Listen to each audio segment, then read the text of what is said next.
नमस्कार। माली समाचार हिंदी में आपका स्वागत है। मैं दिनेश माली। चुनावी बॉन्ड पर रोक के बाद अब कैसे चंदा जुटाएगी पार्टियां, आइए जानते हैं विस्तार से। इस हफ्ते सुप्रीम कोर्ट ने एक ऐतिहासिक फैसला सुनाया। इस फैसले का असर राजनीतिक पार्टियों पर पड़ेगा। सुप्रीम कोर्ट ने चुनावी बॉन्ड पर रोक लगाने का आदेश दे दिया। लोकसभा चुनाव से एन पहले चुनावी चंदे की इस व्यवस्था को सुप्रीम कोर्ट ने असंवैधानिक बता दिया। आखिर यह व्यवस्था क्यों बनी? अब जो सवाल खड़े हो रहे हैं वो पहले क्यों नहीं उठे? चुनावी साल में इसका क्या असर होगा? आइए आज हम इन सवालों के बारे में जानते हैं। सबसे पहले जानते हैं क्या इस मामले में सभी राजनीतिक दल जिम्मेदार हैं। अगर राजनीतिक दलों ने इलेक्टोरल बॉन्ड से चंदा लिया है तो सब बराबर के भागीदार हैं, भले किसी को कम चंदा मिला हो या किसी को ज़्यादा चंदा मिला हो। अगर आप इनके खिलाफ थे तो आपने इस तरीके से चंदा लेने से मना कर दिया होता, लेकिन किसी ने ऐसा नहीं किया। इसके इसलिए हम सभी पार्टियों को भागीदार मानते हैं।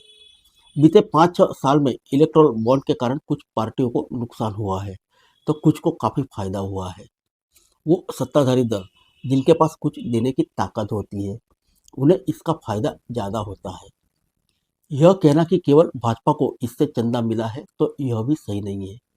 एक एक राज्य की पार्टियों को भी काफ़ी चंदा मिला है। हर देश में चुनाव का खर्च धीरे धीरे बढ़ता गया है। चुनाव आयोग ने भी खर्च की सीमा बढ़ाते बढ़ाते 40 लाख कर दी है।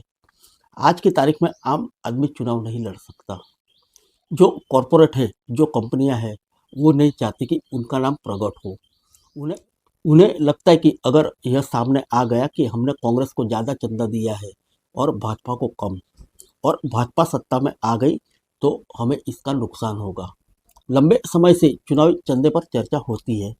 यह एक व्यावहारिक समस्या है।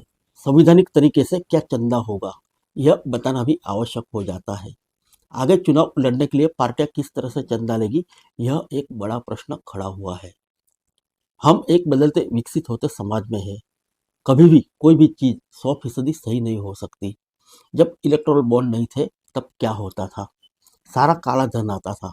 जब एक तकनीक उन्नत हो रही है तब काले धन पर अंकुश लगाया जा सकता है। जो गोपनीय की बात है तो यह सिर्फ इलेक्टोरल बॉन्ड के लिए नहीं है, बैंकों की गोपनीयता की भी बात है। बैंकों के ग्राहकों की गोपनीयता की भी बात है। सभी जानते हैं कि कोई भी जितना भी चुनावी खर्च दिखाता है वह उससे काफ़ी ज़्यादा है। मान लिया जाए कि 100 डिग्री पर भाप नहीं बन रही है तो पानी को गर्म करते रहिए। सत्ता पक्ष हो या विपक्ष, वह अपनी सुविधा के मुताबिक उसे लागू करने पर सहमत या असहमत होता है। इसमें सभी राजनीतिक दल सहमत थे कि हमें मिलने वाले चंदे की जानकारी बाहर नहीं जानी चाहिए। सुधार एक सतत प्रक्रिया है।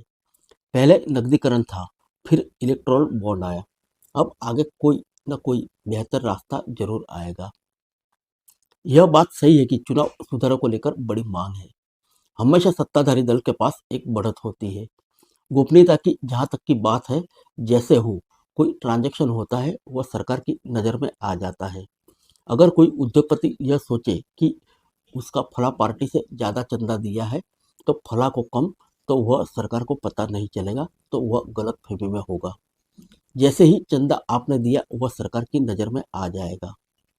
जनता की जहाँ तक बात है तो अगर वह जानना चाहे तो वह जानकारी उसके पास उपलब्ध हो। सुप्रीम कोर्ट कानून की व्याख्या करते हुए किसी चीज को यह बता सकती है कि यह संवैधानिक है या असंवैधानिक। व्यवस्था बनाना सरकार की जिम्मेदारी है। हमारा सुझाव है कि एक कॉर्पोरेट फंड बने जिसमें हर कोई चंदा दे सकता हो, उसका पार्टी के हिसाब से बंटवारा हो। फिर मिलेंगे अगले बुलेटिन में अन्य किसी खबर के साथ। तब तक के लिए इजाजत दीजिए। नमस्कार।